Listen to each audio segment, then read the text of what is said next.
यार ये मनीष सिसोदिया जी ने जो भी किया वो गलत किया, ऐसा नहीं जाना चाहिए था यूपी में उनको स्कूल देखने के लिए। माना कि यूपी के शिक्षा मंत्री जी ने उनको चैलेंज कर दिया था कि आइए हमारा स्कूल देखिए, लेकिन ये फेसबुक का 1 वीक चैलेंज थोड़ी कि आप जाके उसको एक्सेप्ट कर लें। यार पिच किसी की, अंपायर किसी का, वेदर कंडीशन किसी का, फिक्सिंग किसी की, आप जाके उनके ग्राउंड में सेंचुरी बनाना चाहते हैं? नहीं, ये तरीका नहीं होता है, ऐसा आपको नहीं करना चाहिए था। अच्छा, कहानी आप लोग को नहीं पता तो मैं कहानी आप सबको बता देता हूं। कहानी ये कि थोड़े दिन पहले जैसे ही आम आदमी पार्टी ने ऐलान किया कि हम लोग यूपी में चुनाव लड़ना चाहते हैं, तो जो है ज़बानी जंग शुरू हो गई।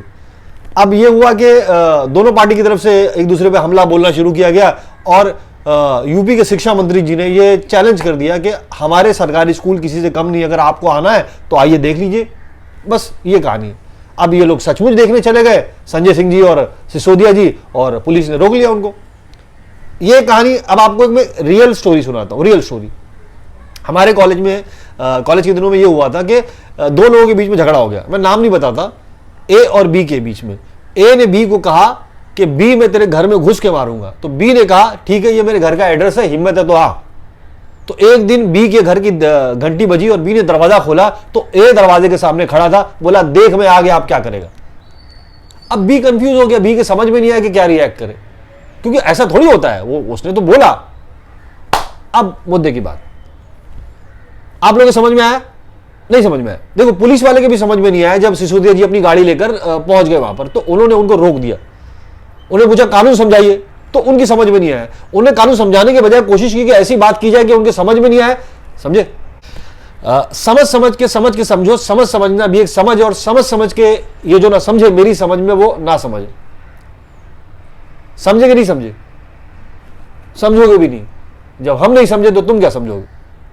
देखो समझाता हूं। एक होता है जुमला, ठीक?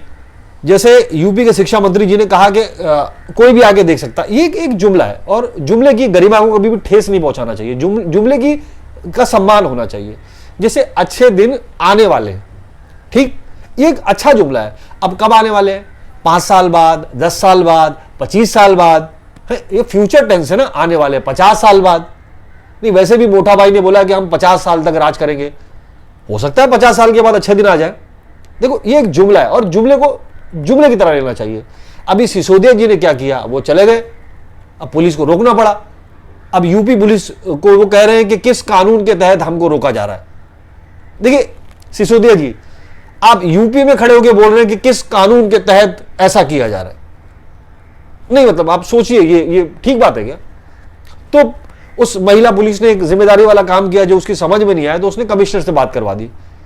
अब कमिश्नर जी कह रहे हैं कि आप यहां क्यों आए, तो सिसोदिया जी उनसे ही बहस कर रहे हैं कि मैं भारत का नागरिक हूं, क्या मैं दूसरे स्टेट में नहीं जा सकता ऐसे सिटीजन?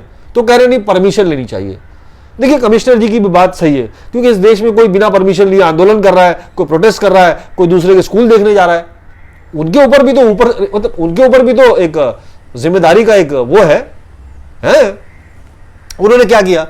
देखिए प्रोटोकॉल वाली बात यह थी कि सिसोदिया जी को परमिशन लेनी चाहिए थी वहां के शिक्षा मंत्री जी से, अगर स्कूल देखनी थी तो शिक्षा मंत्री जी बाकायदा उनको अच्छे से सम्मान के साथ मना कर देते। हाँ, उससे देखो जुमला होता है ना। उन्होंने एक जुमला कहा कि आइए देखिए, आपको भी एक जुमले के आगे से एक जुमला बोल देना चाहिए था कि हाँ देखेंगे। जब फैज अहमद फैज पूरी एक नज्म लिख सकते हैं कि हम देखेंगे, लाजिम है हम भी देखेंगे, तो आप भी बोल देते कि देखेंगे, बात खत्म। इतनी सी बात थी, आपको बस इसको इतना बढ़ाने की क्या जरूरत थी यार?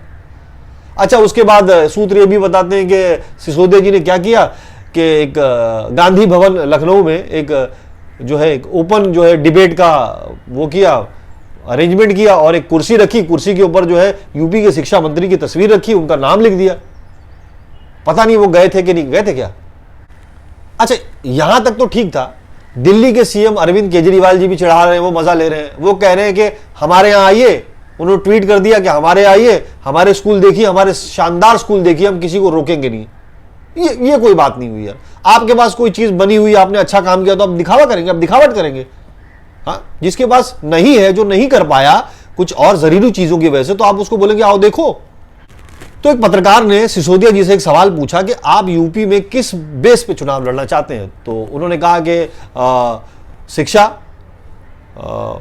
हेल्थ, बिजली, पानी, दिल्ली मॉडल, इस बेस पे हम चुनाव लड़ना चाहते हैं। देखिए, माफ कीजिए सिसोदिया जी, आप इतने टाइम से इलेक्शन मतलब राजनीति में हैं, आप इलेक्शन लड़ना चाहते हैं इस बेसिस पर। कुछ और जरूरी चीजें जैसे धर्म, जात पात, कास्ट, सब कास्ट है, इसकी राजनीति का एक महत्व होता है। आप समझ रहे हैं कि नहीं समझ रहे हैं? देखो, यूपी की जनता समझती है। नहीं, अब यूपी की जनता अब तय करेगी ना कि उनको अब प्रोग्रेस की पॉलिटिक्स चाहिए कि धर्म की पॉलिटिक्स चाहिए। हाँ, वो देखेंगे ना आप लोग। नहीं, आप लोग देखिए, आप लोग तो समझदार लोग हैं, आप लोग को देखना है। मैं भी देखता हूं कि मुझे अगला एक्ट किस टॉपिक पे बनाना है। ठीक है, चलो भाई, जय हिंद, जय भारत।